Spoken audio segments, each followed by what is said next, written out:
semua, kembali lagi bersama aku Madeline dalam We Talk. Dan di hari ini kita akan bicarakan tentang asal dosa. Teman-teman, sebagai manusia, apalagi orang Kristen, kita tentu sudah tidak asing lagi dengan kata dosa. Kita diajarkan untuk hidup seturut dengan kehendak Allah dan juga menjauhi dosa.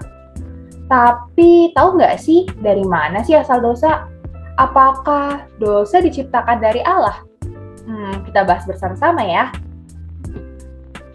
Betul teman-teman, Allah kita adalah Allah pencipta. Segala hal di bumi ini dan segala isinya Allah yang ciptakan. Mulai dari terang, gelap, langit, bumi, hingga isi-isinya, binatang, di darat, di laut, di udara, tumbuhan, dan manusia, semuanya Allah yang ciptakan.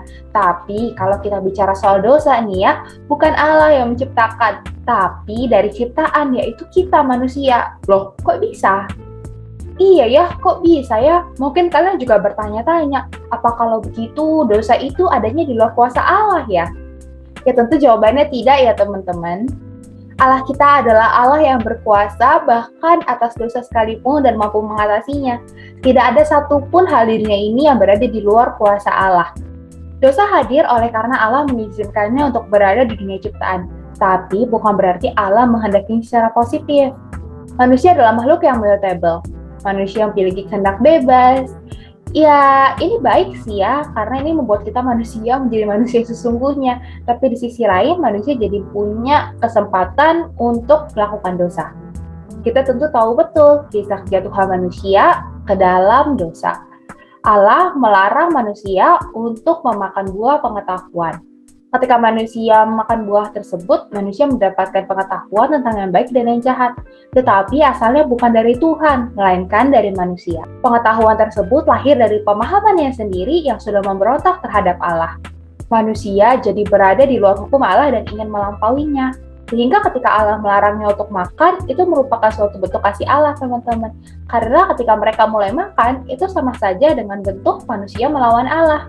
Padahal Allah ingin untuk manusia mengetahui apa yang baik dan yang jahat. Tapi asalnya bukan dari luar Allah sendiri, karena hanya Allah lah yang benar. Dan segala sesuatu yang berada di luar sang benar tidak dapat diperhitungkan sebagai kebenaran. Dan peristiwa ini bukan hanya mengajarkan kepada kita terkait isi pengetahuan, tapi juga cara manusia memperolehnya. Manusia memperolehnya dengan melawan isi wahyu Allah. Tentu ini tidak lagi diperhitungkan sebagai kebenaran. Kejadian 3 ayat 22, berfirmanlah Tuhan Allah.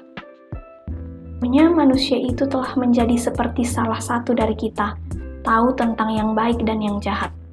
Maka sekarang ini jangan sampai ia mengeluarkan tangannya dan mengambil pula dari buah pohon kehidupan itu dan memakannya, sehingga ia hidup untuk selama-lamanya. Ayat ini mau mengajarkan kepada kita bahwa manusia telah gagal oleh karena memilih jalannya sendiri.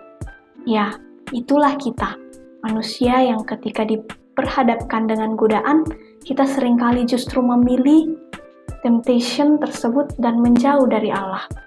Bukannya mendekat padanya dan meminta agar Allah menjauhkan kita dari pencobaan. Mungkin sebagian dari kalian yang menonton video ini kemudian bertanya, tunggu dulu. Bagaimana dengan ular? Apa perannya dalam cerita ini? Bukankah dosa ini juga adalah karena dia? Reform memandang ular di sini sebagai kuasa kejahatan atau dalam hal ini setan, jelmaan iblis, yang ingin menjatuhkan manusia. Jelmaan di sini menarik perhatian manusia. Mengapa di antara binatang lain, yang satu ini kok bisa berbicara? Sehingga manusia kemudian memberi perhatian pada ular. Mari kita lihat Kejadian 3 ayat 1. Adapun ular, ialah yang paling cerdik dari segala binatang di darat yang dijadikan oleh Tuhan Allah. Ular dalam hal ini tidak ingin menjadi sendirian yang dijauhi Allah, sehingga ia melakukan usaha dan mencari strategi dengan menabur keraguan, ketidakpercayaan, kesombongan, menganggap enteng hukuman, dan keinginan untuk menjadi Allah. Namun sumber dosa merupakan kehendak makhluk rasional, bukan binatang. Hanya manusia yang memiliki kapasitas rasional dan moral. Binatang hanya dikuasai oleh insting tanpa kehendak bebas seperti kita. Sehingga kita tahu betul kelanjutannya bahwa Hawa melihat, terpikat, mengambilnya, dan memberikannya kepada Adam.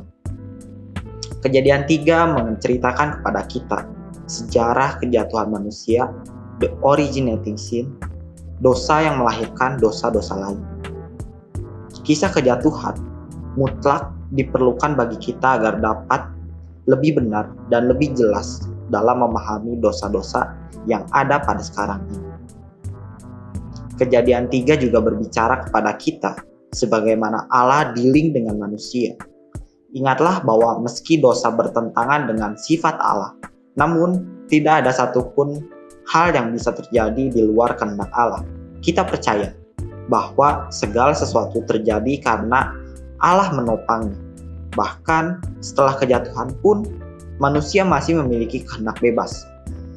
Ini boleh terjadi karena Allah menopang keberadaan tersebut. Kehendak bebas ada supaya kita bisa perform, melayani dengan sepenuh kasih, dan semakin mengasihi Allah. Dan ingatlah juga bahwa Allah mengizinkan dosa hadir untuk suatu tujuan yang lebih besar yang nantinya kita saksikan melalui ketaatan Kristus di dunia.